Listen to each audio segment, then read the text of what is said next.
Hello friends, আমি জয়া বম্বিকাস কিচেনে আপনাদের স্বাগত। আজকে যে রেসিপিটা নিয়ে এসেছি সেটা আপনারা শেষ পর্যন্ত দেখুন, এটা আমার অনুরোধ। আশা করছি ভালো লাগবে। আর ভালো লাগলে আমার পাশে থাকবেন এবং একটা লাইক শেয়ার কমেন্টস করবেন। যদি আমার ইউটিউব চ্যানেল থেকে দেখে থাকেন তাহলে আমার চ্যানেলটাকে সাবস্ক্রাইব করে আমার পাশে থাকবেন। আর যদি ফেসবুক চ্যানেল থেকে দেখে থাকেন তাহলে রিকোয়েস্ট করব আমার পেজটাকে ফলো করবেন। আর পুরনো বন্ধুরা তো জানেন যেভাবে কী করতে হবে, সুতরাং আপনাদের বলার কিছু নেই। আশা করছি ভালো লাগবে ভিডিওটা। চলুন তাহলে বেশি দেরি না করে ভিডিওটা দেখা যাক। এই রেসিপিটা শেষ পর্যন্ত দেখার অনুরোধ রইল। এটা বাচ্চা বড় সবাই পছন্দ করবে, সুতরাং আপনারা এটা ঘরে বানাবেন। বানিয়ে কেমন হলো অতি অবশ্যই জানাবেন। মাঝখানে কিন্তু কেউ স্কিপ করবেন না, এটা কিন্তু আমার অনুরোধ।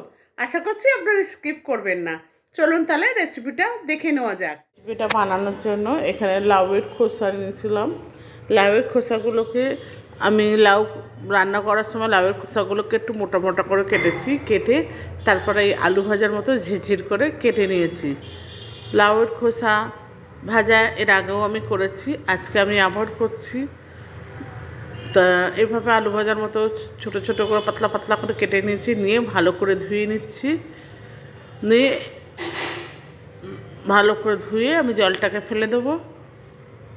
ধুয়ে এবারে আমি একটা পাত্রের মধ্যে লাউয়ের খোসাগুলোকে দিয়ে ভালো করে একটু হালকা হালকাভাবে একটু সেদ্ধ করে নিচ্ছি, ভালো করে না, একটু সেদ্ধ করে জলটা ফেলে দেবো। এদিকে আমি ওভেনে একটা কড়াই বসিয়েছি, কড়াইতে আমি 2 চা চামচের মতো তেল দিয়েছি।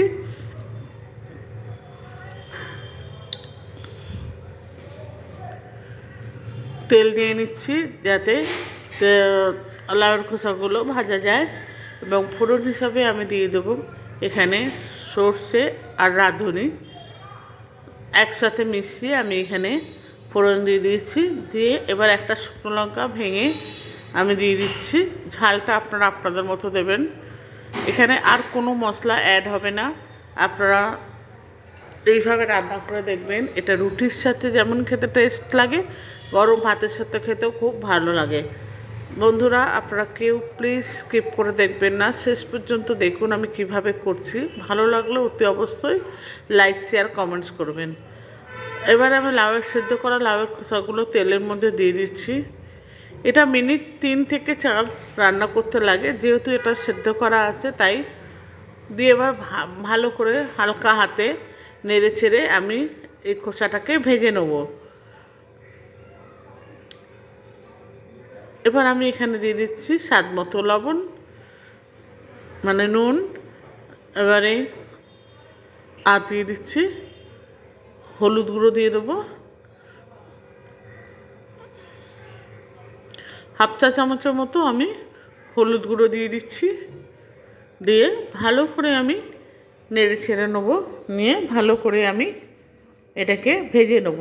পুরনো বন্ধু যদি কেউ থেকে থাকেন আমার চ্যানেলে, তাদেরকে বলবো আপনারা এতদিন যেভাবে সাপোর্ট করেছেন সেভাবেই সাপোর্ট করবেন। আর নতুন বন্ধু যদি কেউ থেকে থাকেন আমার চ্যানেলে, তাহলে তাদেরকে অনুরোধ করবো আমার চ্যানেলটাকে যদি সাবস্ক্রাইব না করে থাকেন তাহলে সাবস্ক্রাইব করার জন্য।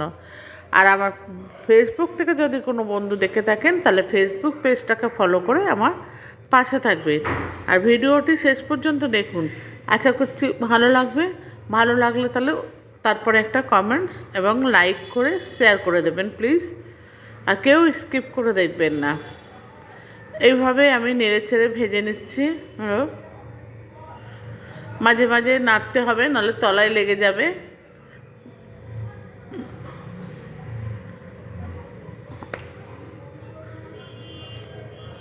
ভাজা মোটামুটি হয়ে এসছে শেষের পথে। আমি এবার ওপর থেকে একটু মিষ্টি ছড়িয়ে দিচ্ছি, কারণ মিষ্টিটা দিলে লাউয়ের খোসার টেস্টটা একটু বেড়ে যায় ভাজাটার। তাই জন্য আমি ওপর থেকে একটু মিষ্টি ছড়িয়ে দিলাম। দিয়ে ভালো করে নেড়ে ছেড়ে দিচ্ছি। আমার ভাজাটা তৈরি হয়ে গেছে, নেড়ে ছেড়ে দিচ্ছি। এবার আমি একটা পাত্র নিয়ে নেব, পাত্রের মধ্যে এই লাউ খোসা ভাজাটা আমি নামিয়ে নেব। বন্ধুরা, আজকে আমরা এই পর্যন্ত। আমি আবার আসবো নতুন একটা রেসিপি নিয়ে অন্য একদিনে, অন্য এক সময়। ততদিন পর্যন্ত আপনারা ভালো থাকুন, সুস্থ থাকুন। এবার লাউয়ের খোসাটা ভাজা হয়ে গেছে, আমি একটা পাত্রে নামিয়ে নিলাম। আপনারা এইভাবে বাড়িতে লাউয়ের খোসা ভাজা বানিয়ে দেখবেন কত সুন্দর হয়, আর আমাকে কমেন্টস করে জানাবেন যে কিরম লাগলো। ভিডিওটি শেষ পর্যন্ত দেখার জন্য ধন্যবাদ।